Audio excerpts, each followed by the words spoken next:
El término Elohim, nombre que se adjudica a Dios en la Biblia, es en realidad un masculino plural, que generalmente significa señores o guardianes, pero también brillantes.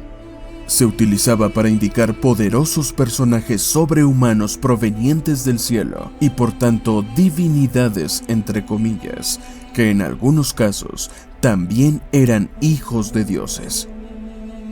Lo que hoy definiríamos como alienígenas, los Elohim fueron quienes generaron los panteones divinos en diversas civilizaciones terrestres. Una de las posibles explicaciones dada al término Elohim es que está compuesto por El y Joa. Joa sería la raíz antigua que indicaba al ser supremo, aquel que existe en sí mismo, que no se genera como los humanos, sino que tiene vida en sí mismo. El prefijo El correspondería a nuestro El, indicando una persona en sentido abstracto, el que tiene vida en sí mismo. Sería, por tanto, el significado del término Eloha, un singular masculino. El término plural, Elohim, por tanto, asumiría también el significado de aquellos que tienen vida en sí mismos o que son la fuente de la vida. Este es un detalle de no poca importancia, si se pone en relación con el hecho de que los Elohim eran muy longevos, aunque también murieron físicamente, tal y como dice la Biblia en Salmos 82. Yahvé o Jehová no era realmente un Dios supremo, sino un integrante de los Elohim. De ser cierto eso, miles de generaciones humanas habrían creído una mentira. Pero ¿qué pruebas hay para demostrar que Yahvé o Jehová no es de ninguna manera un Dios? Los religiosos utilizarían argumentos bíblicos para decir lo contrario. Es por eso que entonces vamos a demostrar aquí, con la Biblia en mano, que Jehová nunca fue un Dios.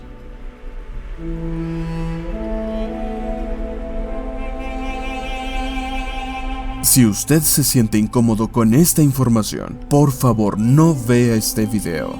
Pero si quiere cuestionar junto a nosotros una de las mayores historias ancestrales, entonces acompáñeme. Esto es Alien Truth.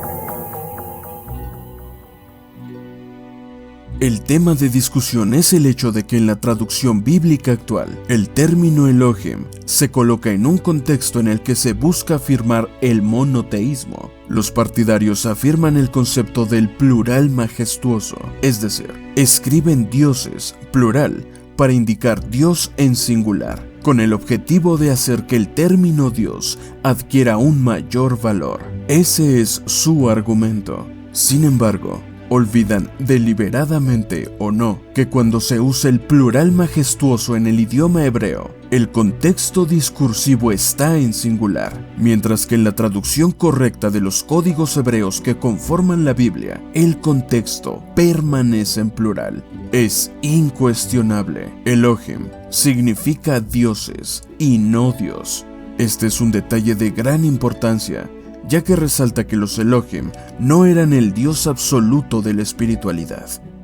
Se da cuenta, no hay rastro en los códigos originales del monoteísmo impuesto por Yahvé. Una mención particular al papel desempeñado en la historia que nos ocupa es la del Elohim Yahvé o Jehová. Al parecer, basándose en la propaganda histórica, este Elohim tenía gran importancia, considerable autoridad y consideración. Pero ¿fue realmente así? En el resto del mundo, Yahvé era considerado una deidad menor y casi completamente ignorado. La prueba de lo dicho se revela en el hecho de que cuando los Elohim dividieron la tierra y los pueblos entre sí, Yahvé fue excluido del reparto. Tan es así que para tener un territorio y un pueblo que le sirviera, tuvo que crear un pueblo que no existía y saquear un territorio que pertenecía a otros Elohims. Cuando hablamos de Yahvé, la atención no puede dejar de dirigirse a la particular moralidad,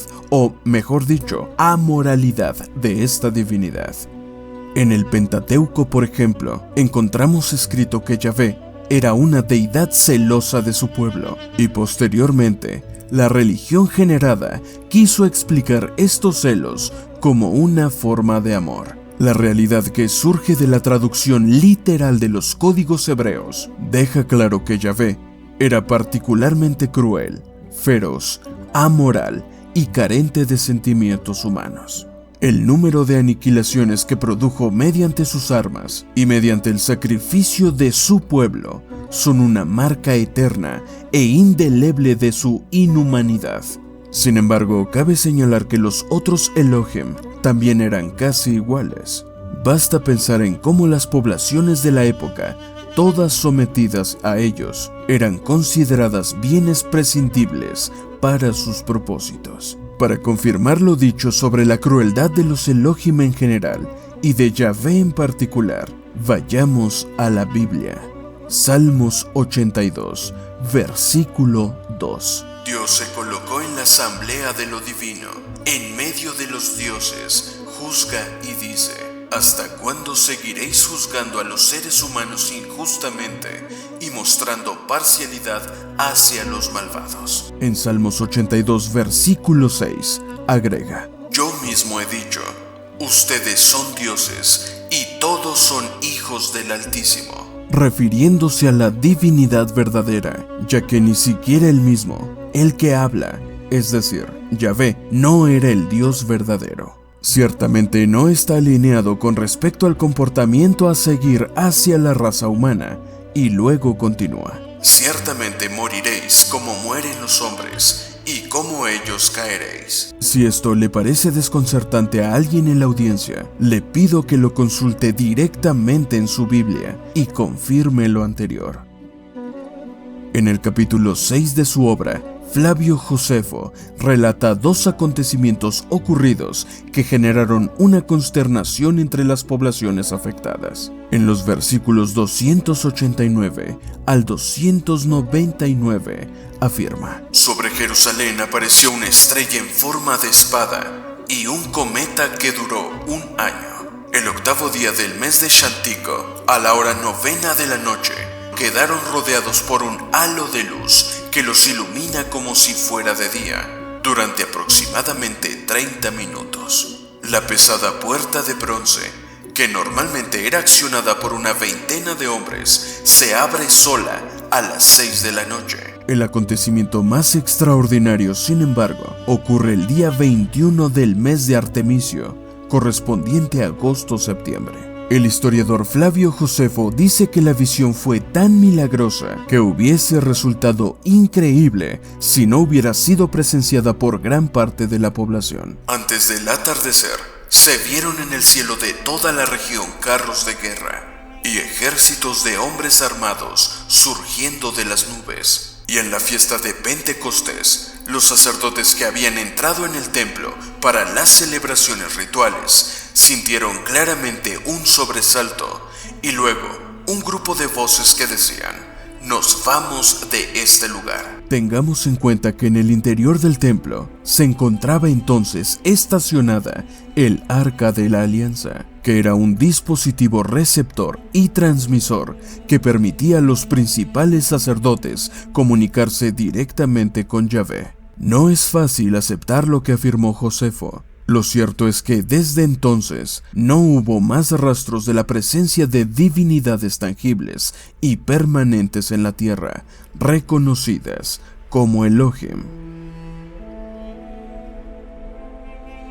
Es poco probable que Josefo haya inventado tal cosa. Afirmar que los dioses se han ido es algo muy severo, que si hubiera sido falso, solo restaría valor a su confiabilidad como historiador. Y eso es algo que Flavio Josefo nunca hubiera arriesgado. Además, también se han reportado referencias a la partida de los dioses en otras partes del mundo, como la de Quetzalcóatl Kukulcán en Mesoamérica, o los dioses egipcios, e incluso los Anunnaki en Mesopotamia. Se podrán decir muchas cosas, pero tomando como fuente la misma Biblia que tanto usan para validar sus despropósitos, se puede desmentir una de las mayores bases de las religiones judeocristianas.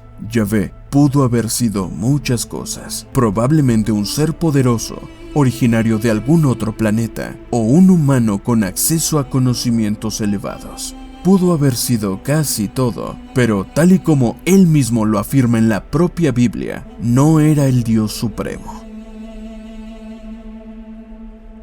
¿Usted qué piensa?